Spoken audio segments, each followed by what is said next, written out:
האורח שלנו הפעם הוא אלכסנדר גבריליוק, מי שזכה בתחרות רובינשטיין בפרס הראשון בשנת 2005. שלום סשה. Shalom, Arik.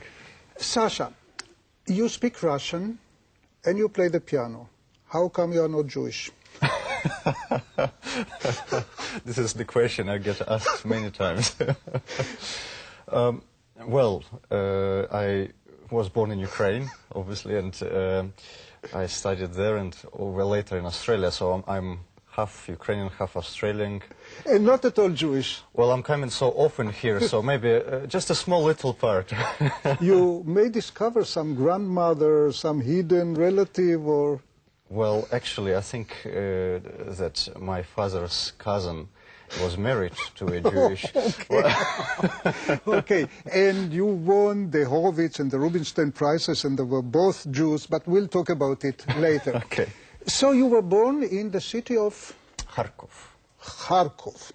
This is a border between the Ukraine and Russia, or am I mistaken? That's very true. It's about 50 kilometers from Russia. So culturally is primarily Ukraine or Russian? Or... It is Ukraine, although mainly people speak Russian. They learn Russian literature. They get brought up with Russian culture. And it is very, very much associated with Russia. And I would like to ask you to start with something very Russian, like Mother Russia music. Okay. So, Rachmaninov, Etude Tableau. What does it mean, Etude Tableau, Etude Kartina in Russian? What does it mean? Well, it's, in my understanding, this music is not so much an etude as much as it is the tableau, the picture, the impression that Rachmaninoff was trying to perceive. And in my understanding, it has a very deep philosophical meaning as well as emotional charge. And it is about a picture, but we never know what kind of picture. I think this picture differs in everyone's mind. Etude Tableau.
Thank you, Sasha. That was indeed stunning.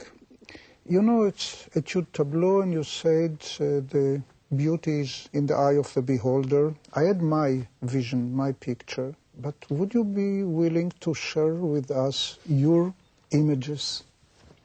Yes, for me, this music holds rather an energetical messages rather than visionary pictures.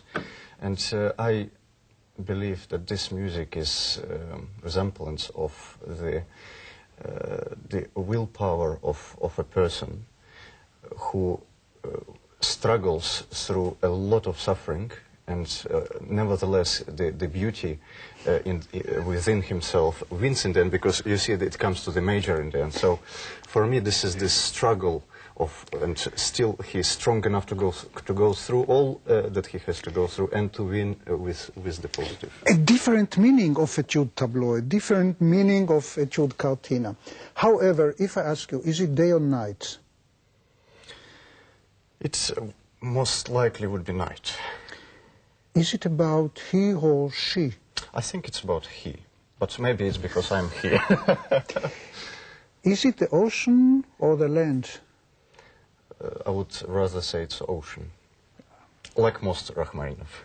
Is it about love as well, or only this kind of inner strength and heroism? And it is about love, and it could be suffering because of love, of course. Painful, but yet so vigorous inside, so strong. I would like to put for you a video that you played with a different Russian mood. Only vigorous, like, you know, a tank just going through everything. As vigorous as Prokofiev Precipitato could be. Yes.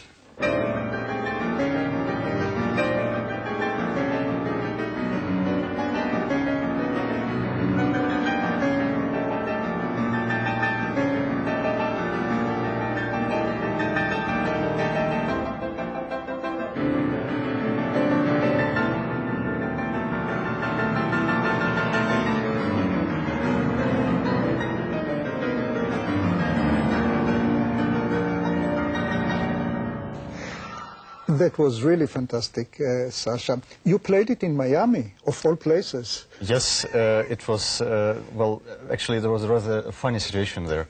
What happened was that I had a recital which ended with 6 Prokofiev sonata, and the next day after my recital the organizer came rushing to me and she said, "Could you please save us, because what happened, our pianist who was supposed to play today was not allowed through the security in the United States, and do you have something to play?" And so I found this sonata and I rushed to the piano to practice, and in the evening I performed it. And the audience became kind of wild, and I remember Horowitz playing it in Carnegie Hall. When he finished, the audience, instead of clapping, they were woo-woo-woo, like Indians or so on. Ah, this is a neurotic music, isn't it? Yes, in many ways. The differences between Horowitz and Rubinstein are enormous. You won the Horowitz Prize and the Rubinstein Prize, the only one young pianist in the world. Tell us a little bit about Horowitz. What kind of pianist he was? For me, Horowitz brings something very special. His spirit enabled him to produce the most organic sound, after which the listener would be completely satisfied within, and you would have such pleasure to listen to the very right timing as well, which is so important. I think this is what made Rubinstein and Horowitz so great, the timing, as well as other things, of course. And in the case of Horowitz, it is like a singer with a voice, that the voice is so overwhelming that you don't ask for anything anymore. Yes. You are just drunk by this phenomenal voice. Yes. On the other hand, Rubinstein was capable of playing a fantastic Mozart. He was a very stylistic pianist. He could play most of the styles. And I would like to ask you now to play a small rondo by Mozart, in the spirit of Mozart and maybe also of Rubinstein. Okay, let's try.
Thank you, Sashka, for that sweet and stylistic, innocent Mozart. You know, many Russian pianists can play well, they feel at home with Beethoven. However, with Mozart, it's either too much or too little. That's very true, although I find myself falling in love deeper and deeper with his music. After Kharkov, you moved to Sydney. Yes. That was maybe Mozart time? Well, yes, Schubert, Mozart, Schumann time, and Beethoven time too. And of course, as many good things as I took from Ukraine, from the Ukrainian nature, from the church, from my parents, of course. And as much as I learned in Australia, all contributes to my music making. Yeah, a little bit more gemütlich, more in the lifestyle of Sydney and the fantastic weather and so on. And now you live in? Berlin, in Germany. A very cultural city. So Russia, Sydney, Berlin, these are the stations. Yes. I would like you to play some Liszt, some real virtuoso music. I remember you as a big virtuoso, so why not some good Liszt?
Thank you, Sasha. That was really phenomenal. Whatever Liszt and Horowitz together could produce in terms of double octaves and fingers brilliance and so on. I have in stock so many questions I would like to ask you, but time is too short, so let's shift directly to the Bumblebee.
You know, Sasha, in the edition of 2008 of the Rubinstein competition, unfortunately, there was no first prize winner. So you won the 2005, and you are still the first prize winner. So you hold the title. Thank you so much, Sasha. Tודה רבה. Good luck. Большое спасибо.